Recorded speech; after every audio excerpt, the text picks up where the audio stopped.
Hello everyone, welcome back to my YouTube channel. स्वागत है आपका सुबह सुबह की भाग दौड़ भरी ज़िंदगी में। सुबह सुबह बहुत भाग दौड़ रहती है भाई, लेकिन फिर भी हमने टाइम से अपने बच्चों को रेडी कर दिया था यहाँ पे, और फिर बेटे को बाय कर दिया। उसके बाद छोटे बेटे को बाय किया, और फिर अभी बच्चों के स्कूल जाने के बाद घर की हालत होती है ये।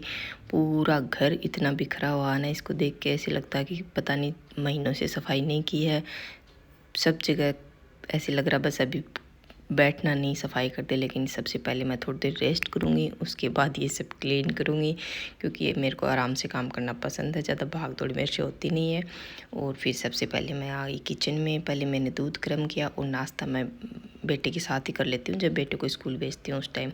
तो सबसे पहले मैंने किचन क्लीन किया और दूध गर्म किया। फिर मैं मेरे बना के लाई एक मस्त वाली सी कॉफ़ी, और अब बैठ के शांति से कॉफ़ी पियेंगे और बाद में सफाई करते हैं शुरू। और आज वैसे मेरा चादर चेंज करने का मन था नहीं, लेकिन बच्चे है ना पानी वानी गिरा देते, इतना गंदा कर देते हैं, तो फिर लास्ट में हो ही जाता है कि यार हटा देते हैं। तो चादर 2 दिन पहले ही हटा दी, और उसके बाद चादर चेंज करके और फिर वही पूरे रूम की सफाई करने के बाद में इतना सारा कचरा निकलता ना, डेली इतना कचरा निकलता, समझ में नहीं आता ये कचरा आता कहाँ से है।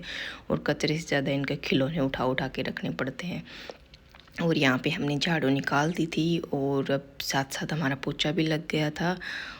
वैसे थोड़ा सा टाइम लगता है ये काम करने में, लेकिन रूटीन के काम अब करने पड़ेंगे तो करने ही पड़ेंगे। यहाँ पे मस्त पोछे लग गए थे, और पोछा लगने के बाद घर में अलग ही माहौल हो जाता है, एकदम थोड़ा क्लीन क्लीन लगता है ना। खुद का काम करके खुद को ही सुकून मिलता है, हाय रे मैंने इतना अच्छा काम कर दिया, मेरे घर साफ कर दिया। तो ये मतलब करने से पहले थोड़ा लगता है, लेकिन करने के बाद मन को बहुत अच्छा लगता है। और आजकल मैं सफाई के साथ साथ खुद का काम करना कभी नहीं भूलती। मतलब टाइम से फिर मैं मेरे 15-20 मिनट निकाल लेती हूँ योगा के लिए, और साफ़ सफाई करने के बाद मैंने आराम से शांति से बैठ के योगा किया, क्योंकि मेरे पास टाइम नहीं था, मेरे बहुत सारे काम हो गए थे, लेट भी हो गया था। तो मैंने फिर भी योगा किया, और अभी साफ़ सफाई होने के बाद मेरे घर ऐसा लग रहा था एकदम मस्त, मेरे को खुद को इच्छा लग रहा था। लेकिन अभी मेरे पास नहाने का टाइम बचा नहीं था, और अभी मैं नहाई नहीं थी, और मेरे बच्चों को आने का टाइम हो गया था, क्योंकि मेरे को बाल धोने थे, इसलिए लेट हो जाता। तो हम पहले लेके आएंगे बच्चों को। और ये गाय माता पहरेदार बन के खड़ी थी, वो बहन हट जा, मेरे बच्चे आने वाले हैं बाहर से मेरे को लेना। फिर धीरे धीरे इसको हटाया, इतने में बहन आ गई, और फिर बच्चों को लेके आए अंदर। और बच्चों को लाने के बाद बच्चों को बिठा दिया टीवी देखने, उसके बाद नहाए, और फिर बच्चों को खाना डाल दिया।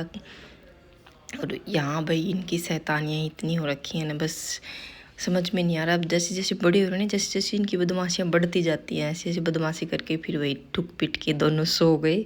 और शाम को इनको उठाया, दूध वूध पिलाया, और फिर बेटे को कराटे क्लास छोड़ना होता है, तो फिक्स टाइम पे हमें घर से निकलना होता, नहीं तो क्या पता कभी कभार आलस कर ले। तो बड़े बेटे को कराटे क्लास छोड़ने के बाद छोटे को हम ले गए गार्डन में, और यहाँ पे खूब सारी एक्सरसाइज करने के बाद में, मस्ती करने के बाद 1 घंटे का पता ही नहीं चलता, ऐसे चला जाता है फटाफट से। और उसके बाद बेटे का टाइम हो गया था, वो बेटे को लेके फिर हम वापस घर की तरफ निकले, और रास्ते में फिर पिया बच्चों ने जूस। और घर पे आके फिर बच्चों को डांटते फटकारते टाइम हो गया था खाना खाने का। उसके बाद हमने बैठ के खाना खाया, और अब मिलते हैं अगले ब्लॉग में, तब तक के लिए बाय।